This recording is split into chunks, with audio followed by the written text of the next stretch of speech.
Hello, guys. Welcome to Math Plus Learning, a single platform that provides you math with both simple as well as the tricky way. So, without any further delay, let's get started.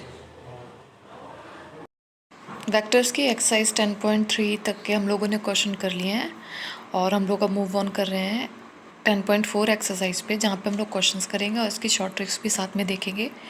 सो बने रहिए video के and तक साथ में और देखिए कैसे हम लोग इसके क्वेश्चंस करते हैं और साथ के साथ इसकी ट्रिक्स भी फॉलो करते हैं जो हम कॉम्पिटिटिव एग्ज़ाम्स में यूज़ करते हैं.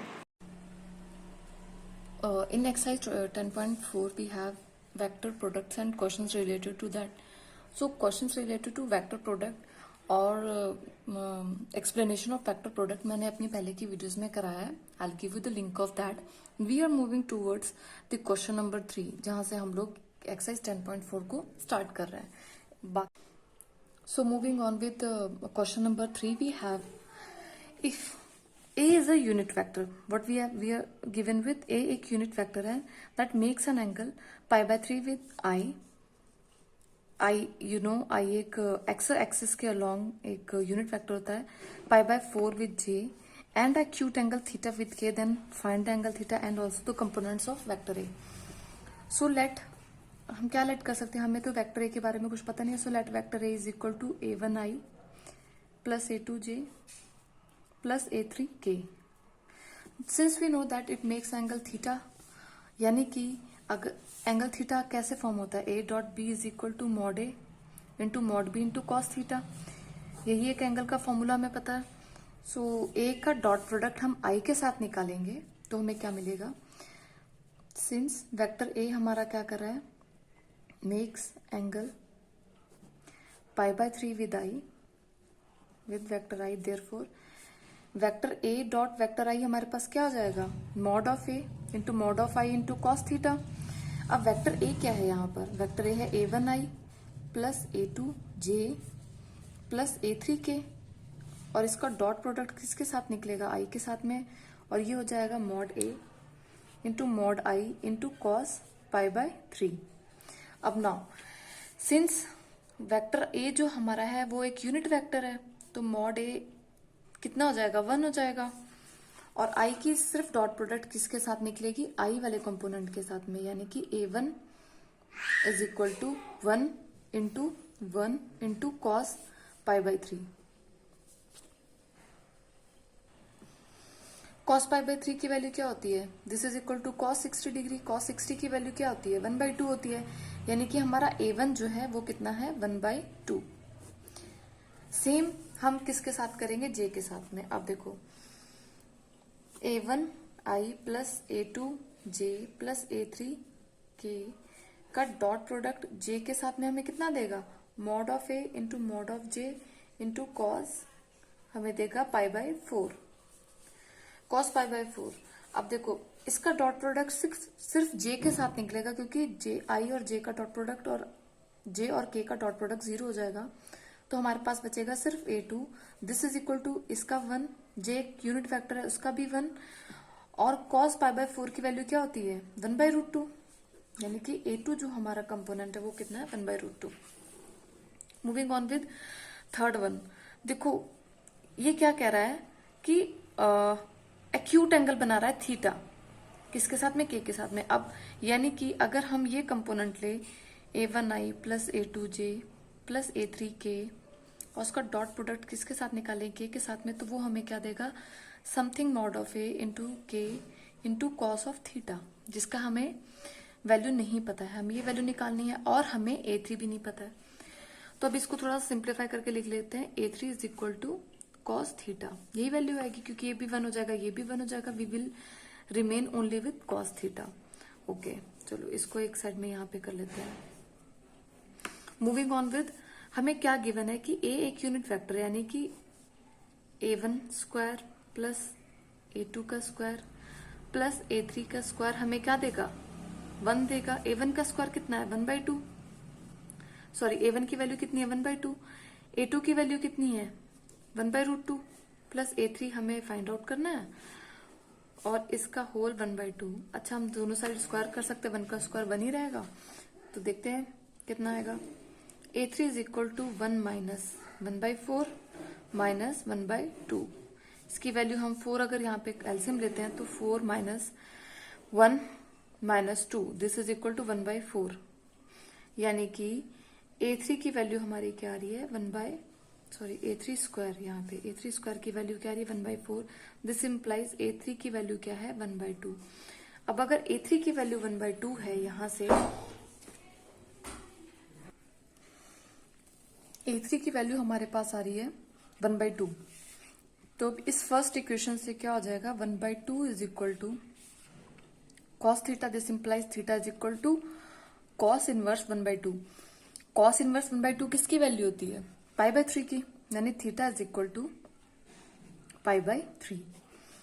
ये था हमारा क्वेश्चन नंबर 3, 10.4 एक्सरसाइज का। Now moving on with question number 4 where we have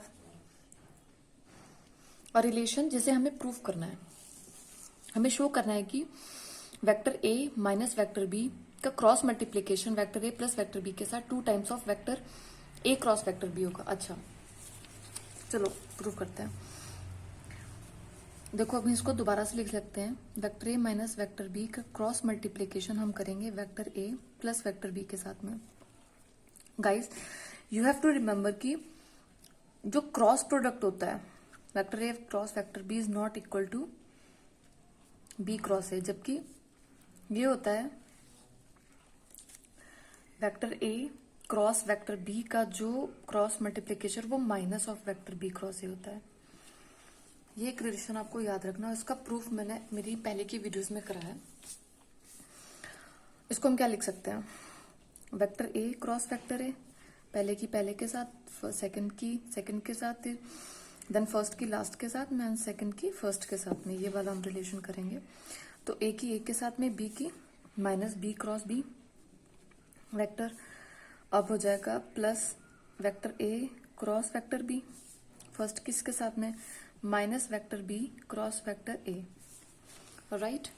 तो ये हमारे पास एक रिलेशन है। अब आप जानते हो एक चीज आप और जानते हो, किसी भी वेक्टर का उसके साथ में क्रॉस प्रोडक्ट क्या होता है, जीरो होता है। क्या होता है, किसी भी A वेक्टर का क्रॉस प्रोडक्ट A के साथ में क्या होगा, हमारा जीरो होगा, जबकि डॉट प्रोडक्ट जीरो नहीं होता है, क्रॉस प्रोडक्ट जीरो होता है।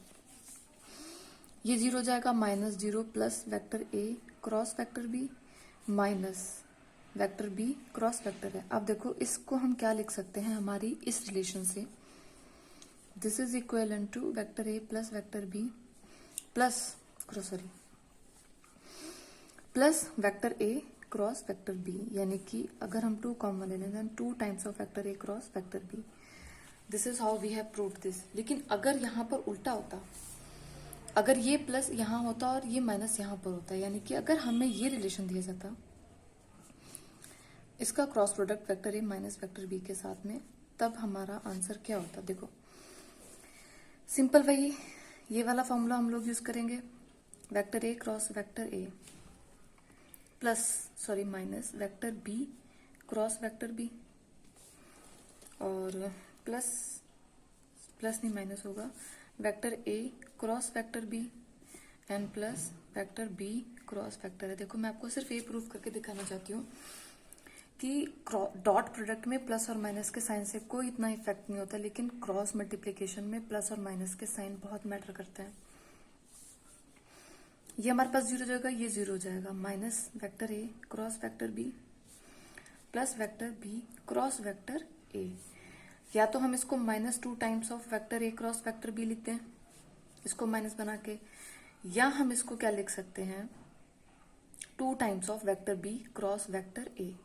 मैं यही रिलेशन आपको प्रूफ करके दिखाना चाहती थी कि क्रॉस मल्टीप्लीकेशन में वेक्टर, पहला वेक्टर कौन सा है, दूसरा वेक्टर कौन सा है, इनका बहुत इफेक्ट होता है हमारे साइंस के ऊपर कि हमारे साइन कैसे आएंगे, राइट। अब आप यहां से भी देख सकते हैं ये माइनस कैसे आएगा। देखो vector B cross vector A को हम क्या लिख सकते हैं, -A times of vector A cross vector B, और ये साइन हम लोगों ने यहाँ पे लिख दिया, तो ये हमारे इसके इक्विवेलेंट है, यानी कि ये दोनों आंसर इक्विवेलेंट है, या तो ये लिख लो या ये लिख लो।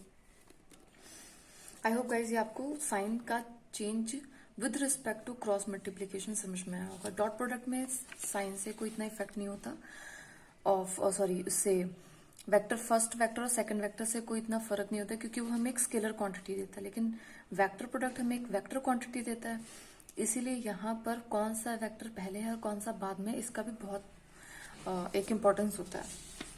Moving on to question number 5, here we have, हमें लैम्डा और म्यू की वैल्यू फाइंड आउट करनी है अगर इन दो वेक्टर्स का क्रॉस प्रोडक्ट 0 है। अगर इनका क्रॉस प्रोडक्ट 0 है तो इसका मतलब क्या होगा कि वेक्टर क्या है, पैरेलल वेक्टर्स हैं। क्या है, पैरेलल वेक्टर। अगर हम इसको वेक्टर ए मान लें, इसको वेक्टर बी मान लें, यानी कि vector A is parallel to vector B. इसका ट्रिकी सोल्यूशन मैं यहां पर कराऊंगी, ठीक है, और इसका सिंपल सोल्यूशन जो आपको बोर्ड एग्जाम के लिए करना है वो मैं यहां पर करा दूँ। आपको वेक्टर ए और वेक्टर बी का क्रॉस प्रोडक्ट पता है, आई जे के इस तरह से लिख लेते हैं और फिर कंपोनेंट्स को लिख लेते हैं, 2 6 और 27 I think, 1 lambda and mu. ये किसके इक्वल है, 0, यानी कि 0 वेक्टर के इक्वल है, 0i plus 0j plus 0k। Right, हमें अब लैम्डा और म्यू की वैल्यू फाइंड आउट करनी है। तो आई का कंपोनेंट निकालते हैं सबसे पहले, 6 म्यू माइनस 27 लैम्डा माइनस जे के लिए हम इसको हटाते हैं, इसकी और इसकी मल्टीप्लाई करते हैं, 2 म्यू माइनस 27 प्लस के, क्या हो जाएगा हमारे पास, प्लस के लिए ये हट जाएगा, 2 लैम्डा माइनस 6, और ये हमारा किसके इक्वल है, 0 वेक्टर के इक्वल है। अब देखो 0 वेक्टर के इक्वल है, यानी कि ये है 0i plus 0j plus 0k। तो अगर हम इसको कंपेयर करते हैं 0 के साथ में तो हमें इतना बेनिफिट नहीं है, लेकिन हम इसको और इसको कंपेयर करते हैं तो हमें डायरेक्ट लैम्डा और म्यू की वैल्यू मिल जाएंगी, यानी कि 2 म्यू माइनस 27 किसके इक्वल है, 0 के, और 2 लैम्डा माइनस 6 किसके इक्वल है, 0 के। दिस इंप्लाइज लैम्डा की वैल्यू क्या आ जाएगी, 3 आ जाएगी। दिस इंप्लाइज म्यू की वैल्यू क्या आ जाएगी, 27/2 आ जाएगी। ये तो था हम जो बोर्ड एग्जाम्स के लिए करें, लेकिन ट्रिकी सोल्यूशन में देखो, अगर कोई भी दो वेक्टर्स हमें पैरेलल दे रखे हैं, यानी कि ये कोप्लानरिटी की एक कंडीशन है ऑफ 2 वेक्टर्स, तब क्या होता है, a1/a2 is equal to a1/b1। अगर vector a, tricky solution, if vector a is parallel to vector b, a1/b1 is equal to a2/b2 is equal to a3/b3। ये क्या होती है, कंडीशन होती है हमारी कोई भी दो वेक्टर्स के पैरेलल होने की, यानी कि 2/1 ये किसके इक्वल आ जाएगा, 6/लैम्डा के, और ये किसके इक्वल आएगा, 27/म्यू के। अब कंपेयर करके वैल्यूज ऐड कर लेते हैं, तो 2/1 इज इक्वल टू 6/लैम्डा, this is implies lambda is equal to 3, और इसको कंपेयर करेंगे तो 2/1, इसको इसके साथ भी कर सकते हैं, 3 की वैल्यू पुट करनी पड़ेगी, लेकिन कॉम्पिटेटिव एग्जाम में we don't have much of time. तो 2/1 इज इक्वल टू 27/म्यू, this implies mu is equal to 27/2। आ गई ना सेम वैल्यू। बस ये हम जो नॉर्मल सिंपल एग्जाम्स के लिए करते हैं, और ये हमारा क्या है, एक ट्रिकी सोल्यूशन है। आई होप गाइज आपको ये सोल्यूशन बहुत पसंद आया होगा। Now moving on to question number next, that is question number 6। Question number 6 क्या कह रहा है कि दो वेक्टर्स हैं, वेक्टर ए और वेक्टर बी, जिनका डॉट प्रोडक्ट भी 0 है और क्रॉस प्रोडक्ट भी 0 है। तो आप वेक्टर ए और वेक्टर बी के बारे में क्या कंक्लूड कर सकते हैं, देखो मैं यहाँ पे बताती हूँ। अगर दो वेक्टर ए और वेक्टर बी 0 हैं, सॉरी दो वेक्टर्स वेक्टर ए और वेक्टर बी का डॉट प्रोडक्ट भी 0 है और उनका क्रॉस प्रोडक्ट भी 0 है, दोनों एक साथ में एंड, और यहाँ पर सिर्फ उनका डॉट प्रोडक्ट 0 है, और एक हम कंडीशन लेते हैं जब उनका सिर्फ और सिर्फ क्रॉस प्रोडक्ट 0 होता है। अब हम तीनों को एक साथ देख लेंगे। ये वाला मैंने पहले की वीडियो इससे पार्ट नंबर 4 में कराया है, पार्ट नंबर 5 में कराया, ये इसमें कराइए, पार्ट नंबर 5 ऑफ क्वेश्चंस में ये नहीं कराया। मैं आपको तीनों एक साथ बता देती। देखो जब भी दो वेक्टर्स का डॉट प्रोडक्ट और क्रॉस प्रोडक्ट एक साथ 0 होगा, इसका मतलब ये है a equal to 0 is equal to B, यानी कि वेक्टर ए और वेक्टर बी दोनों क्या है, नल वेक्टर, यानी कि 0 वेक्टर है। तभी पॉसिबल है कि उन दोनों का क्रॉस प्रोडक्ट और डॉट प्रोडक्ट एक साथ 0 हो जाए। लेकिन अगर सिर्फ डॉट प्रोडक्ट जीरो है, क्रॉस प्रोडक्ट का कुछ उन्होंने नहीं दिया, और अगर सिर्फ क्रॉस प्रोडक्ट जीरो है, डॉट प्रोडक्ट का उन्होंने कुछ नहीं दिया, तब इधर हमारा वेक्टर ए और वेक्टर बी और बोथ। अब देखो इसकी ये कंडीशन भी आपको समझनी पड़ेगी। इसमें भी इधर वेक्टर ए और वेक्टर बी और both can be zero, can be. इसमें क्या है, इसमें तो कंपल्सरली दोनों जीरो होंगे तभी डॉट और क्रॉस प्रोडक्ट जीरो हो सकते हैं।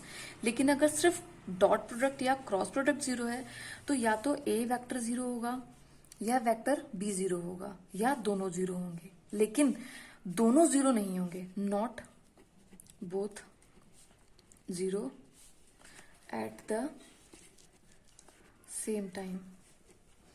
दोनों एक साथ जीरो नहीं होंगे एट अ टाइम, यानी कि हम ये नहीं लिख सकते vector A is equal to vector B is equal to zero, ये पॉसिबल ही नहीं है। अगर उन्होंने ये बोला है कि vector A is not equal to zero, अगर उन्होंने ये कंडीशन हमें दे दी तो डॉट प्रोडक्ट जीरो दिया है, क्रॉस प्रोडक्ट की कंडीशन अगर उन्होंने ये लिख दी कि नॉट इक्वल टू जीरो, तो दोनों एक साथ जीरो नहीं हो सकते हैं। ये कंडीशन और ये कंडीशन बिल्कुल सेम है। लेकिन अगर दोनों जीरो हैं तो कंपल्सरली ए और बी दोनों जीरो होंगे। Not both can be zero, not both can be zero, मैंने नॉट नहीं लिखा इसमें, not both can be zero, दोनों एक साथ जीरो नहीं हो सकते अगर ये कंडीशन दे रखी है ये वाली। राइट, ये कॉम्पिटिटिव क्वेश्चन में सर एग्जाम में शायद पूछा गया है। एक बार मैं जब लास्ट में कराऊंगी एक पूरे फुल इसके ऊपर वीडियो, तब मैं आपको बताऊंगी, इसमें और भी बहुत सारे क्वेश्चंस लेकर आऊंगी। Moving on to question number 7 we have, हमें यहाँ पे एक रिलेशनशिप है जिसको हमें शो करना है वेक्टर ए, वेक्टर बी और वेक्टर सी में, जहाँ पर ये वेक्टर्स हमें ऑलरेडी दे रखे हैं। तो vector B plus vector C सबसे पहले निकाल देते हैं हम लोग। Vector B plus vector C हमारे पास क्या हो जाएगा, b1 plus c1i, b2 plus c2j and b3 plus c3k। ये बहुत सिंपल सी रिलेशन है, मैं इतना ज्यादा इसको डीपली नहीं करा रही हूँ, इससे पहले आप लिख लेना अपने आप ही। उसके बाद में a cross vector b plus C i j k, ऐसे आप जानते हैं। तो a1 a2 a3 b1 plus c1 b2 plus c2 b3 plus c3।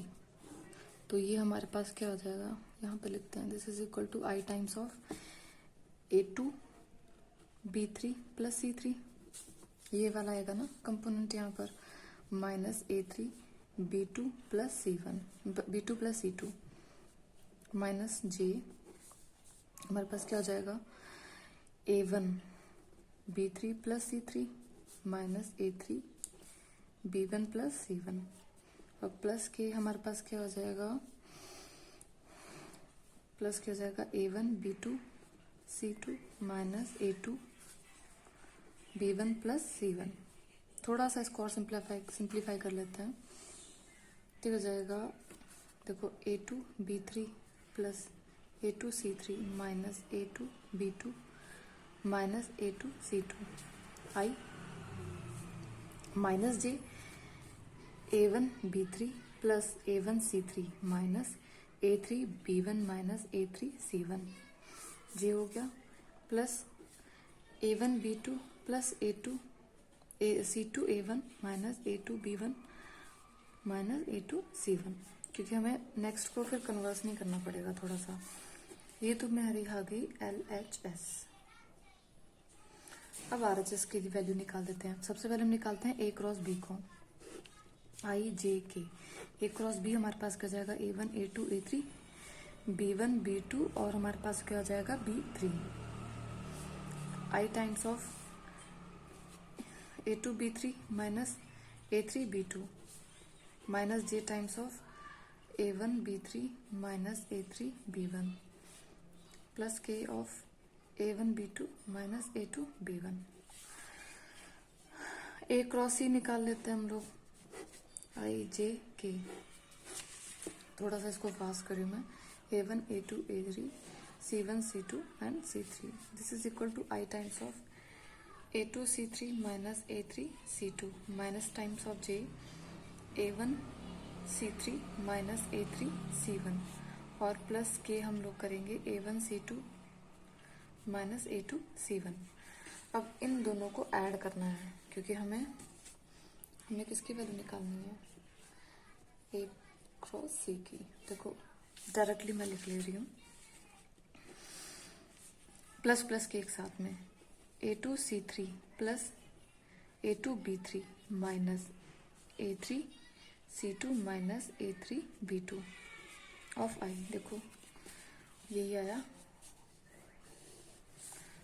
Minus J A1 B3 plus A1 C3 minus A3 B1 minus A3 C1। देखो वही आया same, और plus के times of A1 B2 minus A2 B1 और plus A1 C2 minus A2 C1। अब देखो same वही जो यहाँ पर आया है, A1 B2 C2 A1 plus का माइनस A2 B1 और minus A2 C1 of K, यानी this implies LHS is equal to RHS।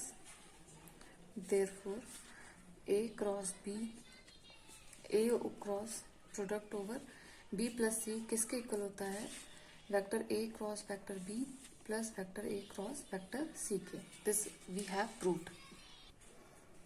Moving on to our last question, that is question number 8।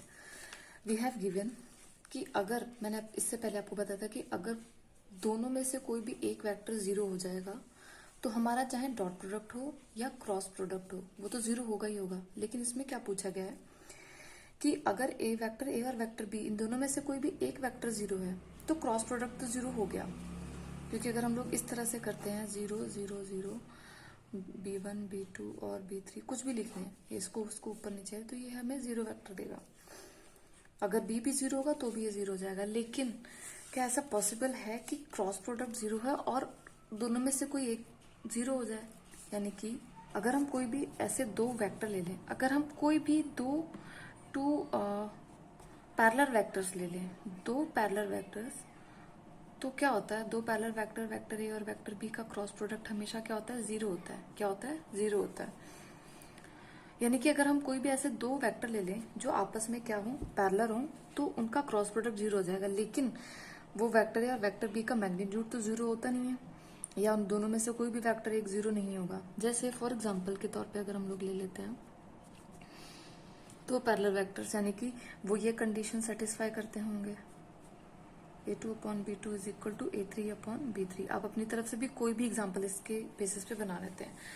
तो हम ऐसा करते हैं, यहाँ पे लिख लेते हैं I plus 2J plus 3K और यहाँ पे 2I plus 4J plus 6K। अगर हम लोग ये दो वेक्टर्स ले लेते हैं, ये हमारा हो गया वेक्टर ए और ये हो जाएगा हमारा वेक्टर बी। अब देखो वेक्टर ए ये है, this is not equal to zero ना, वेक्टर बी इक्वल जीरो है। लेकिन इनका क्रॉस प्रोडक्ट देख लेते हैं। क्रॉस प्रोडक्ट हमारा क्या आ जाएगा, vector A cross vector B का हमारा क्रॉस प्रोडक्ट क्या आ रहा है, 1 2 3 2 4 6 I टाइम्स ऑफ, देखो इसको क्या लिखेंगे, I times of 12 minus 3 2 12 3 4 12 minus J 6 minus 6 और प्लस के हमारा क्या हो जाएगा 4 माइनस 4, यानी कि ये हमारा क्या होगा, जीरो होगा। बट क्या वेक्टर ए और वेक्टर बी जीरो है, नो नॉट एट ऑल। ऐसे ही हम कोई और भी एग्जांपल ले सकते हैं जैसे जो इस कंडीशन को सेटिस्फाई करता हो, यानी कि पैरेलल वेक्टर अगर हम दो ले लें ऐसे जो नॉट इक्वल टू जीरो है और हम जानते हैं कि अगर वो पैरेलल है तो उनका क्रॉस प्रोडक्ट जीरो हो जाएगा। इसका हम और कोई एग्जाम्पल भी ले सकते हैं, जैसे अगर हम यहाँ पे ले लें I प्लस J प्लस के और 2I plus 2J plus 2K, तब भी इनका क्या हो जाएगा, देखो तब भी इनका I ये हो जाएगा 2 माइनस 2 माइनस J, ये हो जाएगा 2 माइनस 2 और प्लस के हमारा क्या हो जाएगा, this is equal to vector A और ये हमारे क्या पास है, वेक्टर बी है। I भी हमारा क्या हो जाएगा 2 minus 2, this is equal to 0। But vector A and vector B both are not equal to 0 at the same time. तो ऐसा नहीं जरूरी है कि क्रॉस प्रोडक्ट अगर जीरो है तो वो वेक्टर भी जीरो होंगे या उनमें से कोई एक वेक्टर जीरो होगा, that doesn't matter. I hope guys आपको आज का लेक्चर बहुत पसंद आया होगा। एक्सरसाइज 10.4 तक हम लोगों ने कर लिया है। And please do share and subscribe my channel and do not forget to like the video. Thank you.